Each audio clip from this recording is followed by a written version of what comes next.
podcast where our mission is to offer thoughtful and inspiring parenting and educational programming. We are committed to producing impactful podcasts that add value to conversations around education, student advocacy, and parental challenges. My name is Heather Moore, and I'm the head of school at Strelitz International Academy in Virginia Beach, and I will be your host. I have over 28 years of experience in independent schools, with 8 years as a head of school and 20 years serving as an independent school chief financial officer. I also have raised 2 children, one finishing medical school and one starting law school, and have been married to my wonderful husband for over 31 years. Joining us on today's episode is Steve Metzger, award-winning children's author with over 80 books, and he's a retired teacher. His latest series is The Bumble Brothers, Crazy for Comics. Today, the SIA students were fortunate enough to have Steve visit and share his wealth of literary knowledge. Welcome, Steve. We're so happy to have you here with us today. Thanks, Heather. And I'm so happy to be here, too. It's great. So before we get started and really dive into it, can you tell us a little bit about yourself and your background? Yes, well, I grew up in Queens, middle-class family. So I will skip the childhood stuff, but basically I was a preschool teacher for a bunch of years. And then... Wow, so interesting. I didn't realize you were a preschool teacher. Yes, for about 10 years. And I'll talk about that later because that gave me some of the ideas for my writing. Because actually I went from teaching to school administration, and from there I got hired at Scholastic, and I worked in their book clubs division for about 20 years. And so everything I've done has been basically child related, whether it's teaching or working in the book clubs and picking out books for kids. And from Scholastic's, my work there, I became a children's author, and it's been a wild, crazy ride ever since. It seems like a really natural progression because you started out teaching, then you went to work for Scholastic, and then while you were at Scholastic, that's when you became an author, I'm assuming, correct? Yeah, it was like one of those very lucky moments, for me, I feel, because Jean Feiwel, who is the editorial director there, and she's responsible for the Babysitters Club and the Magic School Bus and worked with Harry Potter, all these great Scholastic series. We were having a meeting one day, and she said, I want everyone to think of an idea that might be good for publishing. Just throw out anything. It was called a blue sky meeting. So anything that you thought of. So I raised my hand, and I said, you know what? Since I had come from this early childhood background, I said, books about preschool would be, I think, wonderful. There's so much energy and so much excitement and so many conflicts, and every day is a big adventure. So I said books about little kids would be, I think, a great thing for Scholastic to pursue. And she said, well, instead of kids, how about dinosaurs? And I said, 4-year-old dinosaurs. We could call it the Dinosaurs. That just popped out of my head. And then she turned to me and said, do you want to take a crack at writing it? And it was like, oh my God. Jean Feiwel is asking me if I want to try writing a series. So I said, there was a voice in my head that said, say yes, just say yes. So I said yes, and I had the chance. And my first series of 4 books got accepted by Scholastic, and it went on to 28 Dinosaurs books. And that started me on the road to writing children's books. But it was just one of those lucky moments. Yeah. Sounds wonderful. Okay, so why don't you tell us a little bit about your new series, The Bumble Brothers, and how you came up with the idea for this book or books? Well, actually, The Bumble Brothers started, I would say, let's say a long time ago. When I was in middle school, I had a friend, another Steve, and one day we sat down and we just started writing this a comic strip called The Brothers, just about 2 twin brothers who got into like some silly misadventures. And it was fun. We did about 5 strips. We never went anywhere with it. And then many years later, I said, you know what? I remember the Brothers, because that's what they were originally called. Maybe I could turn this into something, like a book series, like a graphic novel book series, because I've always loved humor, and I thought the humor of the Brothers was fun, and maybe that could translate into a new series. And along the way, my friend was not interested in illustrating the books anymore. He was a record store owner, and he was very busy out in Chicago selling records. So I found a new illustrator, and we changed the name. We thought the Dub Brothers might not be the nicest way that we want kids to talk to each other about. So we called it now the Bumble Brothers. And it really is the same spirit of two twins, basically 10-year-old twins, who just are clueless about everything and can't get anything right. Sort of a little bit about maybe the way I felt about myself when I was 10 years old. And with a lot of influences being, the old comedians that I grew up with, like Abbott and Costello and Lucille Ball and the Marx Brothers and Laurel and Hardy and Carol Burnett, and just remembering how much humor was such a big part of my life. And the series was a great way to incorporate all of that. That's so interesting. I had no idea that this, had such long history in your life. Yeah, this was right. It came from many years ago. And I know never what? forgot it. But you know what? That's just a lesson there. Never forget any of those ideas that you had that you might, think are passé now. Or I enjoyed the Dub Brothers, and when I enjoy something, I hold on to it, and somehow it's metamorphosized into something current. And it's been a joy to write it. But obviously that just speaks to the fact that you were meant to be an author. If you were writing something at 10 that you still kind of had in the back of your mind. That's true. That's really amazing. I saw that the Bumble Brothers was chosen for the Junior Library Guild Gold Standard. How did that come about, and exactly what does that mean?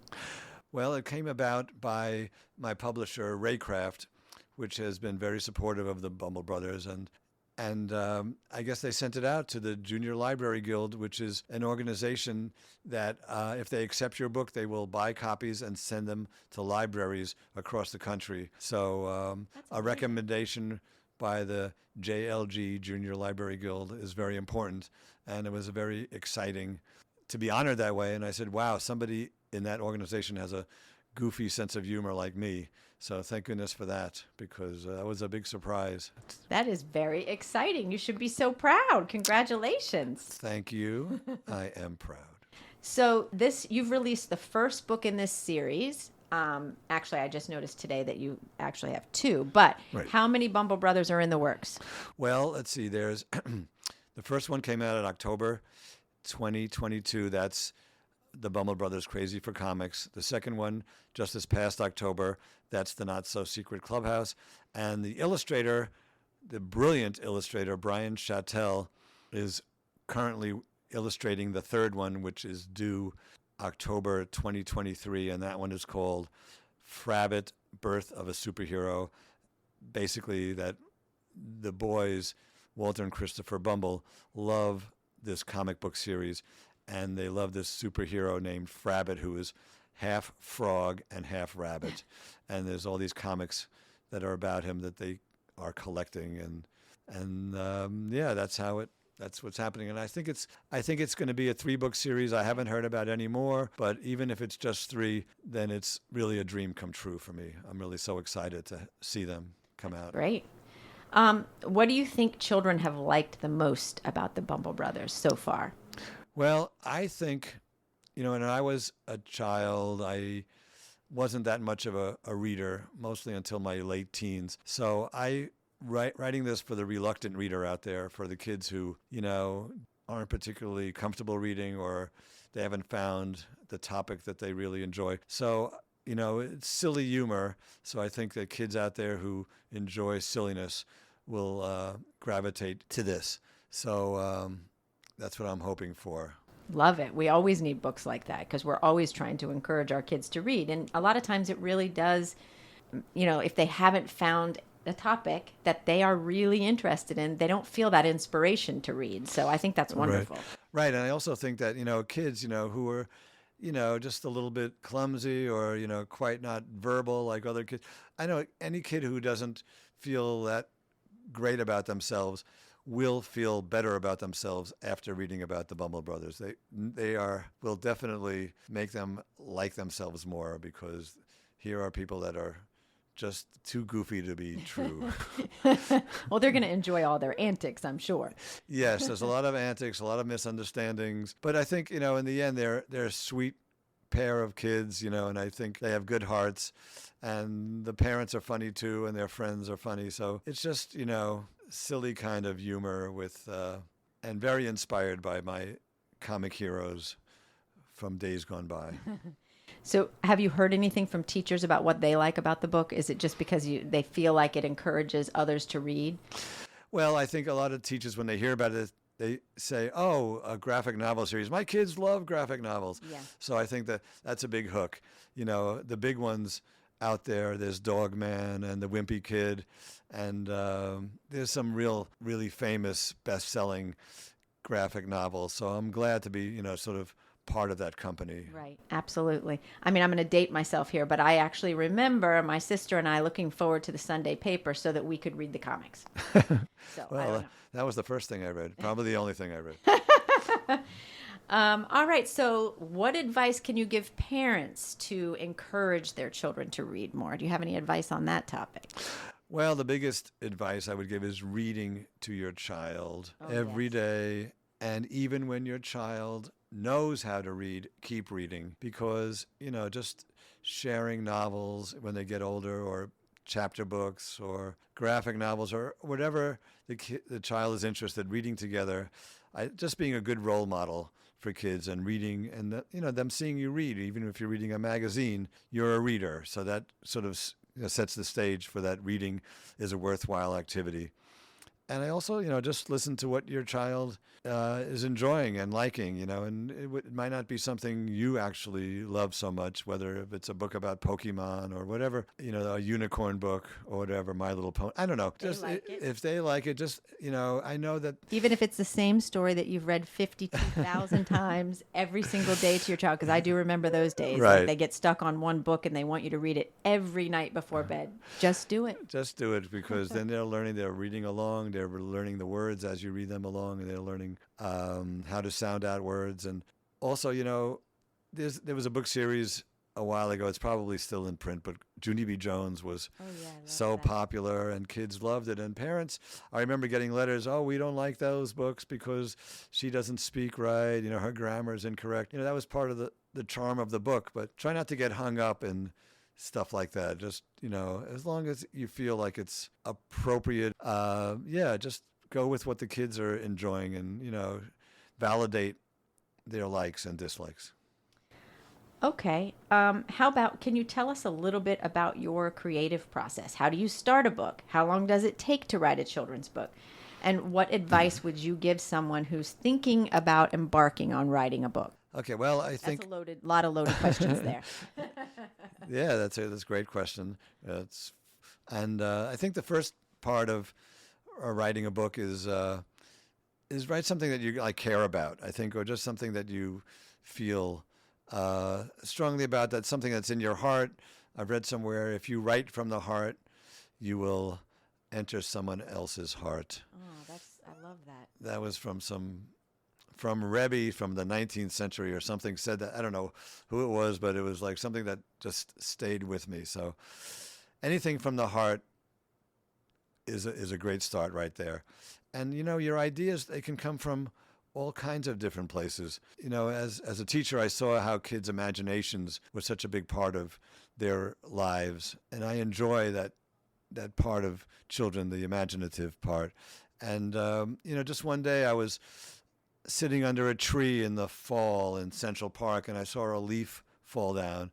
And, plenty of leaves fall down from trees all the time. But then I just had this thought, what does that leaf think about? That's why I'm a children's author. What is that leaf thinking about? This is a special moment for that leaf. The leaf has only one time in their lives when they fall from a tree. So that's pretty amazing. So I thought that might be a good idea for a children's book. Just write about leaves and their thoughts and their plans for this big adventure of when the wind comes and blows them off the tree. And I said, well, that's nice, but maybe there should be something more than that. And then I had added a conflict about then some of the leaves are mean to one of the other leaves. It's just sort of it went from there. But because conflicts or something going wrong, adding some tension to the story is important in a picture book. So I think one of your other questions was how long does it take? Yeah. And it takes, sometimes it could be a week or two, or could be months and months, because I wanted to do a story with Ted Arnold, the illustrator of Fly Guy, and I had an idea of doing some kind of noir detective mystery that takes place in Mother Goose Land, and I just wasn't getting it right. So it took so long for the idea to really, come together. So I would say that book probably took about 3 to 4 months. And the Bumble Brothers, I think, since I'm only doing the words and not the pictures, that takes about 2 to 3 months as well. But again, writing a book and the first draft might come easily, but then there's a lot of rewriting, a lot of changes, a lot of back and forth. And then when you send it to an agent or an editor or a friend to read it, there's more changes. So there's always changes going on. So that's a big part of the process. I think I answered most. Yes, you did. I was actually going to ask you, even though you've already really answered it, but I was going to ask if you do your own illustrations. And if you don't, can you share that process with our listeners? No, I don't, because I am really not an artist. If there were picture books with stick figures, I'd be great. I'd be a great illustrator. But no, I never went to art school. I've never been talented in that respect. So basically, if you're writing a children's book and you do them and you're basically the author only, you send in the manuscript to a publishing house, or your agent will do that. And then if they like it and sign you up, they will pick the illustrator. Got it. So like 95% of my picture books were illustrators picked by, Scholastic or HarperCollins or whatever publisher I was working with. So basically, they know what they're doing, and I've loved all the different illustrators that I've worked with over the years. That's great, because I'm sure when you're writing it, you are visioning it in your mind. You have a vision of what it should look like. So it's interesting that you actually turn that over to somebody else, and then you have to see how did they envision what you wrote. Yes, and that could be thrilling to see it, Yeah. seeing the words come alive and seeing, and there was one time where I didn't feel like the illustrator had captured. There was a story called The Dancing Clock, and it's about a snow monkey who escapes from the zoo. And since I was at Scholastic when they were doing it, I was able to see some of the sketches ahead of time, and I voiced my disapproval. But most of the time, you're at the mercy of, I guess, if you're an author and you really don't like what you're seeing, you should express it. But basically, once a book is accepted by a publishing house, it's out of your hands for the most part. That makes sense. Yeah. I get it. Yeah. So, okay, here's a hot question. What is your favorite book that you have written, and why? My favorite graphic novel, and my only graphic novel, is The Bumble Brothers, because it captures the silliness of who I am. Okay. But my picture book that I really loved doing was Detective Blue with Ted Arnold, because I loved his illustrations before I started working with him, and he was my choice to do this book. So, and he added so much to it. He's got a great sense of humor, and he put that on every page, and I really appreciated all the effort and energy and talent that he put into it. That's so nice. Yeah. I love it. Well, I want to thank you for visiting our school. I also want to thank you for giving us some copies of your new book, the first and second in the series, and signing the books for us. One of our amazing SIA students is going to be the recipient of a raffle of one of your signed graphic novels, which we're very excited about. So thank you for that. If some of my listeners are interested in purchasing either the Bumble Brothers or any of your books, where should we direct them? Well, I guess Amazon is the easiest way, or you can go to indiebound.com, or maybe Books A Million, barnesandnoble.com. Yeah, some of them you might have to order online. And also, if you're a teacher, you can go to shopscholastic.com, and they have a selection of my books as well. But I want to say it's so great to be here. I love this school. The teachers and you, Heather, are amazing, and the kids were asking such interesting engrossing questions. You could see that they were really listening to the books, and it was wonderful to go to a school to have children so engaged. So thank you. Thank you so much. I really appreciate it. So thank you so much for taking the time to join us today. Please give us feedback on our podcast. And if you found value in today's episode, please subscribe, share, and follow us. You can visit our website at www.strelitzinternationalacademy.org for more information about this episode, as well as resources and tips. And please remember, it takes a whole community to build a strong foundation for our children to grow and develop. On behalf of SIA, thank you for joining us today, and thank you for your partnership.